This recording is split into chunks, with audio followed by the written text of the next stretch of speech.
ധന്യരാമൻ, ഞാൻ കഴിഞ്ഞ കുറേ സമയമായി ഒരു ചോദ്യം ചോദിക്കുന്നുണ്ടായിരുന്നു, പക്ഷേ കോള് കട്ടായിരുന്നതിനാൽ താങ്കൾക്ക് അത് കേൾക്കാൻ കഴിഞ്ഞില്ല. എൻ്റെ ചോദ്യം ഇതായിരുന്നു: ഇപ്പോൾ ഒരു ഭാഗത്ത് ഇദ്ദേഹത്തിനെതിരെ അധിക്ഷേപം നടക്കുന്നുണ്ട്, അദ്ദേഹം ജിഹാദി പണം കൈപ്പറ്റുന്നയാളാണ് എന്ന് പറയുന്നു, അതുപോലെ വിഘടനവാദം നടത്തുന്നയാളാണ്, ജാതി ഭീകരത നടത്തുന്നയാളാണ്, ഇതൊക്കെയുള്ള വിമർശനങ്ങൾ ഉള്ളപ്പോഴും അദ്ദേഹം പറയുന്ന രാഷ്ട്രീയം കേൾക്കാൻ ഇവിടെ ഒരു പുതുതലമുറ പ്രത്യേകിച്ച് ഉണ്ട്, അങ്ങോട്ടേക്ക് ആർത്തിരമ്പി എത്തുന്ന 10,000-കണക്കിന് ആളുകൾ ഉണ്ട് എന്നുള്ളത് നൽകുന്ന പ്രതീക്ഷ അത് ചെറിയ പ്രതീക്ഷയല്ലല്ലോ ധന്യരാമൻ. അത് വലിയ പ്രതീക്ഷ തന്നെയാണ്. ഇത്തരം ഈ വിഷങ്ങളുടെ ഇടയിൽ നിന്ന് ഈ സമൂഹത്തിന്റെ പുരോഗതിയെ തടയുകയാണ് ഈ വിഷങ്ങൾ ചെയ്യുന്നത്.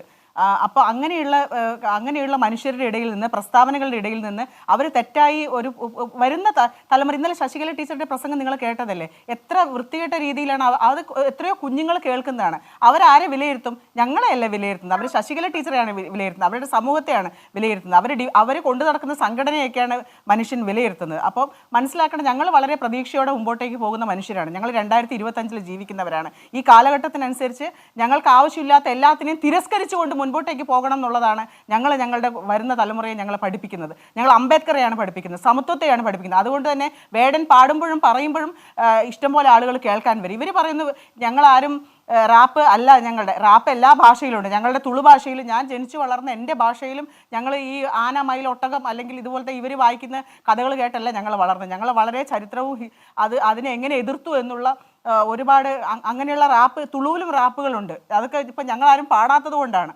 അപ്പം അതുകൊണ്ട് ഇവർ ഈ പറയുന്നതൊന്നും അല്ല ചരിത്രം എന്ന് പറയുന്നത്. ചരിത്രം ഞങ്ങൾ വായിച്ചും ഞങ്ങൾ അറിഞ്ഞും ഞങ്ങളുടെ സമൂഹത്തിന് പകർന്നു കൊടുക്കുന്നുണ്ട്. ഇവർ നേരെ മറിച്ച് ഇവിടെ വാരി വിതറുന്ന വിഷയം എന്താണെന്ന് നമ്മൾ കണ്ടുകൊണ്ടിരിക്കുകയാണ്. പാടണം, പറയണം എന്ന് ഇപ്പോഴും ആജ്ഞാപിക്കുകയാണ്. നിങ്ങൾ ഇതേ ചെയ്യാൻ പാടില്ല. അതൊക്കെ കാലം കഴിഞ്ഞു പോയി. ആ കാലം കഴിഞ്ഞു പോയി. ഞങ്ങൾ മുമ്പോട്ടേക്ക് ഒരുപാട് സഞ്ചരിച്ചു കഴിഞ്ഞു.